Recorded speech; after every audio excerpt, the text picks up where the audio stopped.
Est-ce que l'IA va voler notre travail en tant que marketeur? C'est ce que pense beaucoup de monde et il y a beaucoup de défiance vis-à-vis de ça. Pour moi, l'IA, au contraire, c'est une énorme chance quand on fait du marketing aujourd'hui. Pourquoi? Parce que ça nous permet d'être encore plus efficace. Dans cette vidéo, je vais vous montrer un framework en 3 étapes qui permet d'intégrer facilement l'IA pour être un marketeur encore plus redoutable. Si vous êtes nouveau sur la chaîne, je me présente, je m'appelle Maxence van der Zalmen, CEO et fondateur de l'agence Make Sense for Digital. On accompagne nos clients sur le marketing digital. On a le plaisir d'accompagner nos clients sur tous les leviers du marketing digital, y compris tout ce qui va toucher à l'automatisation et à l'IA. L'IA, ça fait peur à beaucoup de monde. Il n'y a pas que les marketeurs, les traffic managers, les média buyers, les responsables CRM, etc.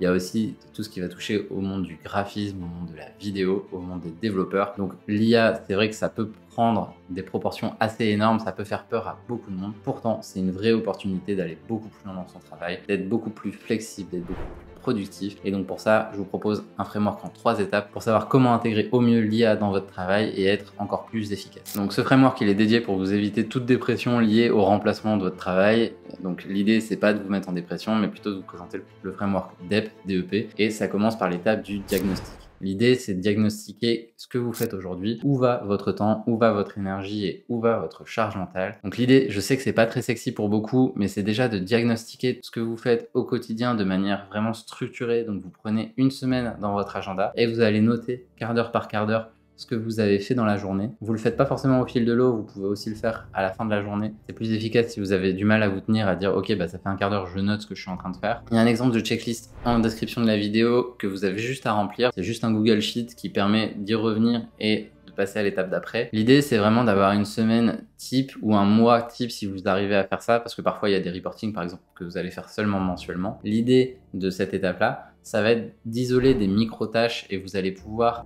comprendre ce que vous faites à chaque fois, ce que vous faites de manière routinière, ce qui est redondant dans votre quotidien. Et donc pourquoi c'est important? Parce qu'il y a des choses que vous allez vouloir éliminer. C'est la première étape. Avant même de parler d'intelligence artificielle, il y a peut-être des éléments dans votre journée qui ne servent à rien, des mails que vous envoyez qui ne servent pas, qui ne sont pas lus, des rapports que vous envoyez qui ne sont pas lus par vos collègues ou vos clients. Donc ça n'a aucun intérêt de les garder. Donc la première étape, ça va être d'éliminer ces tâches-là. L'étape suivante, ça va être de les automatiser. Et donc une fois que vous avez fait cet état des lieux, peut-être presque cette photo de votre agenda, vous éliminez le superflu et vous avez un diagnostic complet de là où va votre temps et votre énergie. Et donc pour la suite du diagnostic, vous allez regarder cette photo, vous allez vraiment chercher, c'est pas les 7 différences, c'est pas les 7 erreurs, vous allez chercher ce que vous avez à éliminer, donc ça on vient d'en parler. Vous allez ensuite passer sur ce que vous pouvez automatiser et vous allez regarder, ok, en fait ça, oui, c'est vrai que si je prenais le temps, je pourrais l'automatiser, ça c'est quasiment que des clics et des copier-coller. Il doit y avoir un moyen d'automatiser. Et vous listez, vous pouvez utiliser un petit code couleur, par exemple vert, très facile à automatiser, ou rouge, ça a l'air compliqué. Et une fois que vous avez ce vert, orange, rouge, vous pouvez prioriser. Et dans cette étape de diagnostic, l'idée, c'est vraiment de se dire, ok, qu'est-ce que je peux remplacer par une machine? Que ce soit une intelligence artificielle ou des automatisations, qu'est-ce qui peut être fait par autre chose qu'un être humain et surtout par autre chose que vous. Maintenant, vous allez sûrement avoir plein de vignettes vertes, orange, rouge sur votre petit papier. L'idée, c'est de pas s'attaquer à tout en même temps et c'est pas de foutre par terre ce qui marche aujourd'hui. Vous risqueriez de mettre en danger votre business en ligne, votre agence ou quoi que ce soit. Vous risquez de mettre en péril ce qui marche aujourd'hui. L'idée, c'est pas de tout foutre par terre et d'essayer de vous remplacer en une seule fois. L'idée, ça va être de se dire, ok, mais en fait, qu'est-ce qui est le plus facile à changer? Et pour ça, vous pouvez les répartir ensuite dans un autre tableau. Pareil, ce sera la feuille 2 du tableau que je mets en description. Et vous allez tout classer par notion d'effort impact. Qu'est-ce que ça veut dire? Ça veut dire qu'il y a des tâches à automatiser qui vous demanderont beaucoup d'efforts. Ça peut vous demander parfois, si vous avez accès à des données BigQuery, etc., ça peut vous demander de coder en SQL, etc. Ça peut être assez compliqué, surtout si vous ne parlez pas le langage. Et à l'inverse, vous allez avoir des choses où c'est juste planifier un report automatique plutôt que de faire un copier-coller ou une capture d'écran. Rigolez pas, il y en a beaucoup qui font ça et je suis sûr qu'il y a des éléments dans votre agenda qui correspondent à ce type d'action. La deuxième partie, ça va être d'évaluer l'impact. Donc s'il y a des éléments dans votre semaine qui prennent par exemple 8 heures de votre temps, si vous faites une semaine de 35 ou 40 heures, ça peut être assez énorme. Et donc là, si c'est quelque chose qui est facile à automatiser et qui vous prend 8 heures par semaine, forcément, ça va avoir du levier, un impact assez énorme pour un effort assez minime. Donc là, vous pouvez mettre un petit 1 juste à côté. Et à l'inverse, quelque chose qui vous prend 10 minutes par semaine et qui serait vraiment compliqué à automatiser parce qu'il faudrait de l'IA, de l'automatisation, du code, etc. Là, vous allez pouvoir le mettre vraiment tout en bas et donc vous pouvez mettre par exemple une priorité 5 et vous jaugez le reste entre le 1 et le 5. Vous n'êtes pas obligé d'aller plus loin en termes de priorisation parce que l'idée après, c'est pas de passer trop de temps sur cette liste-là non plus. L'idée, c'est d'identifier qui va constituer les quick wins, donc les 1 et les 2 généralement, qui a un gros impact et un faible faible effort, et d'isoler de l'autre côté ce qui va avoir un faible effort, et d'isoler ce qui va avoir de l'autre côté un gros effort et un faible impact, ce qui demanderait beaucoup plus de temps à automatiser par exemple ou à générer via de l'IA. Ça peut être quelque chose qui vous prend 5 minutes par mois mais qui demande des compétences assez énormes en termes d'automatisation, etc. Bon bah ça vous le laissez de côté, 5 minutes par mois, ça fait 60 minutes par an, ça fait 1 heure. Bon, peut-être que vous pouvez mettre cette heure-là et plutôt vous focus sur le reste. Une fois que vous avez cette liste avec vos petits 1, 2, 3, 4, 5, vous allez prendre quelques éléments, prenez-en 2, 3, pas plus par semaine, et vous allez passer à l'étape 2 du framework qui est l'étape d'expérimentation. L'étape d'expérimentation, c'est quoi? C'est quand on va tester les automatisations, les mettre en place, potentiellement en utilisant ChatGPT, Gemini, côté Google, etc.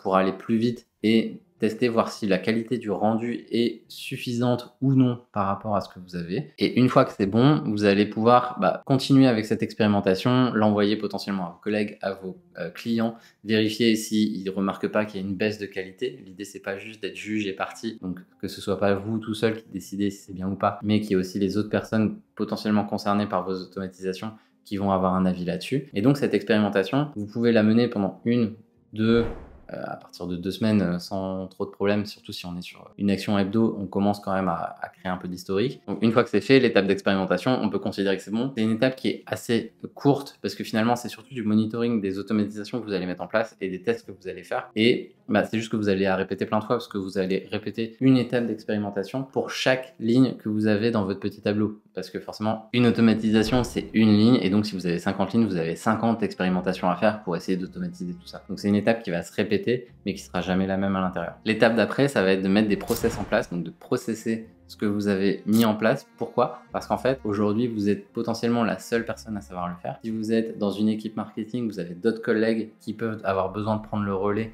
sur vous quand vous êtes absent. Si vous êtes en agence, vous allez peut-être embaucher des nouvelles personnes qui vont devoir faire ces actions-là. Et donc, il faut que le process soit hyper clair. Vous pouvez utiliser des outils comme Loom, comme Tela, etc. qui vous permettront d'avoir cette liste ultra détaillée de choses à faire. Pourquoi? Pour rendre ça réplicable sur d'autres personnes, mais aussi pour avoir un deuxième avis. Parce qu'en fait, là, vous avez déjà gagné beaucoup de temps sur l'automatisation, mais même au sein de ces automatisations-là, on peut encore gagner du temps. On peut encore gagner des éléments. Pourquoi? Parce qu'il y a peut-être des éléments parasites dedans, des actions qui sont là, qui ne servent à rien, des chiffres qui sont envoyés dans des reports qui ne sont pas lus, des chiffres dans un report qui viennent polluer même la lecture, qu'il faudrait enlever. Parfois, less is more, comme on dit. Donc cette étape de process, ça permet de faire de l'amélioration continue et à partir de là, on peut capitaliser là-dessus et l'idée, c'est d'avoir les process les plus fluides possibles, d'enlever toute la complexité. On sait que quand un business grandit, la complexité grandit également. Donc le but, ça va être de toujours rester le plus simple possible. Et pourquoi on reste simple? Parce que ce qui est simple est le plus facilement automatisable et le plus facilement déportable sur une IA. Donc l'idée, c'est vraiment d'aller sur ce terrain-là. Pourquoi? Parce qu'en fait, on a beaucoup parlé d'automatisation ici. Ce qu'il faut comprendre, c'est qu'il y a des tâches qui sont peut-être sur vos vignettes rouges et vous avez peut-être des 4 ou 5 dans votre liste de priorisation, mais qui en fait, via l'IA, en utilisant par exemple l'API ChatGPT, vous allez pouvoir aller beaucoup plus vite là-dessus. Mais ça, vous le verrez seulement après, quand vous pourrez aller au niveau supérieur de l'automatisation. Et donc, oui, je mets un peu dans le même sac l'IA et l'automatisation dans cette vidéo. Pourquoi? Parce que l'IA, c'est juste un catalyseur de l'automatisation dans ce qui va nous intéresser en tant que marketeur. C'est juste quelque chose qui nous fait gagner du temps, qui nous fait gagner en productivité. Et il faut vraiment le voir comme un outil. C'est pas quelque chose qui va venir prendre votre place, c'est quelque chose qui va venir vous assister. Vous dites pas qu'un ordinateur a pris votre place ou il a pris la place de je ne sais quoi. Un ordinateur, c'est là pour vous aider à faire mieux votre job. C'est là pour vous aider à travailler plus vite que si vous aviez un papier et un stylo. Et donc l'IA et l'automatisation, ça va être la même chose. Ça vous aide à travailler plus vite, à être plus efficace et à aller encore plus loin dans votre travail de marketeur. Pourquoi? Parce qu'en fait, ça vous permettra de dégager du temps pour faire plus de temps en stratégie, pour avoir une meilleure veille sur le marché, une meilleure veille sur la technologie. Et donc, là où vous n'êtes pas substituable en tant qu'humain, c'est là où c'est intéressant de passer du temps, alors que faire des copier-coller, comme je le disais, ça n'a aucun intérêt. Donc voilà, je sais que ça donne l'impression qu'on n'a pas beaucoup parlé d'IA dans cette vidéo. Pourtant, c'est vraiment au cœur du sujet. Et donc, si vous voulez plus d'usages, plus spécifiques, peut-être parce que là on reste très théorique, mais plus d'usages sur l'IA, dites-moi en commentaire ce que vous voulez voir comme usage de l'IA en marketing. Et puis on fera des prochaines vidéos sur le sujet, pourquoi pas même des tutos dédiés à ce sujet-là, pour vous aider à intégrer plus facilement l'IA dans votre quotidien, parce que vraiment, on dit que l'avenir appartient à ceux qui se lèvent tôt. Moi, j'ai plutôt tendance à dire que l'avenir appartient à ceux qui maîtrisent l'IA dès aujourd'hui. On se retrouve très bientôt sur la chaîne Make Sense, et n'oubliez pas, c'est pas parce que vous passez 10 heures à faire quelque chose que c'est utile. Et si vous ne savez pas quoi faire du temps que vous allez gagner avec ces automatisations-là, vous pouvez foncer sur la chaîne et regarder d'autres vidéos.